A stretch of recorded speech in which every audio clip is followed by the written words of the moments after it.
بالنسبة يا جماعة في ناس كتير قوي بتخاف تعمل مشاريع.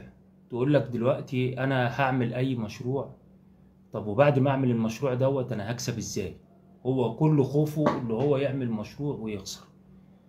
أي مشروع يا جماعة عشان يتعمل ألف ب كده الدعاية بتاعتك لازم تعمل دعاية تكون كويسة. دي أول حاجة. وطبعا يعني اللي هي إيه اللي على طول فيه الناس بتسألها، يجي يقول لك طب حضرتك أنت خبرتك إيه في الموضوع ده؟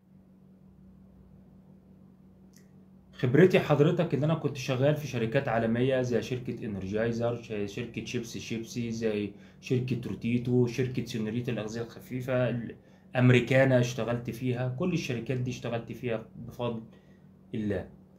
فالحمد لله عندي خبره كويسه جدا. ساعه ان انا اشتغلت مندوب سيلز في الشارع اول ما بدات، حاجات كتير قوي الحمد لله بفضل الله اشتغلتها.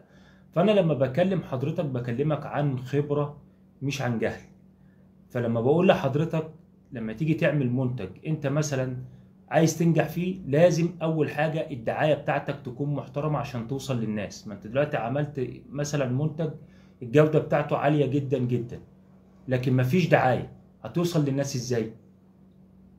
لازم تعمل دعاية محترمة. زمان بقى يا جماعة كانت الدعاية يعني ايه، كان صعب اللي احنا نعمل دعاية. الكلام ده من زمن، يعني من قيمة مثلا 15 20 سنة كده هوت. كان صعب اللي انت يعني عشان تعمل منتج لازم تعمل اعلانات في التلفزيون، وتعمل بقى اليوفط اللي في الشارع ديت، تقوم عامل حضرتك ايه طبعا يوفط في الشارع وبتاع قصه. دلوقتي وسائل الانترنت والسوشيال ميديا وفرت علينا الكلام ده كله. الفيسبوك عندك النهارده ممكن تعمل اعلانات مموله، التيك توك النهارده ممكن تعمل اعلانات مموله، في اليوتيوب كذا ابلكيشن تقدر تعمل عليه النهارده الدعايه بتاعتك. الحمد لله بقت متوفره بطريقه، يعني مفيش النهارده حد في مصر متهيألي ما يعرفش الفيسبوك ولا التيك توك والكلام ده كله. وبقت النهارده الدعايه بقت اسهل مما يكون. فانت حضرتك عشان تعمل منتج، اول حاجه تهتم بالجوده بتاعته، تكون جوده محترمه للمنتج بتاعك. تاني حاجه حضرتك تعملها بعد كده هوت اللي هي بعد ما تهتم بجودة المنتج دوت، اللي حضرتك تعمل الدعاية بتاعتك.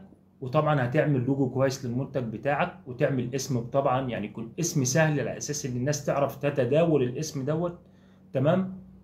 وتقوم مصنع بقى الكراتين بتاعتك، وتبتدي بقى تشوف المناطق اللي انت هتشتغل فيها.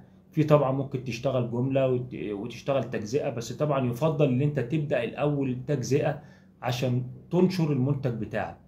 ولما تيجي مثلا المندوب بتاعك يجي يخش على سوبر ماركت او اي حاجة، لازم يعرض المنتج بتاعه يعني ايه، يكون على الوجه على اساس ان العميل يقدر يشوف المنتج بتاعك. يعني مثلا ما تكونش عامل منتج تقوم حاطه في حته متداريه في السوبر ماركت مثلا، لا لازم يكون في حته تكون يعني ظاهره على اساس ان العميل تيجي عينه عليه يشوف المنتج بتاعك، يبتدي اللي هو يسال ايه دوت، ويبتدي اللي هو ياخد المنتج بتاعك.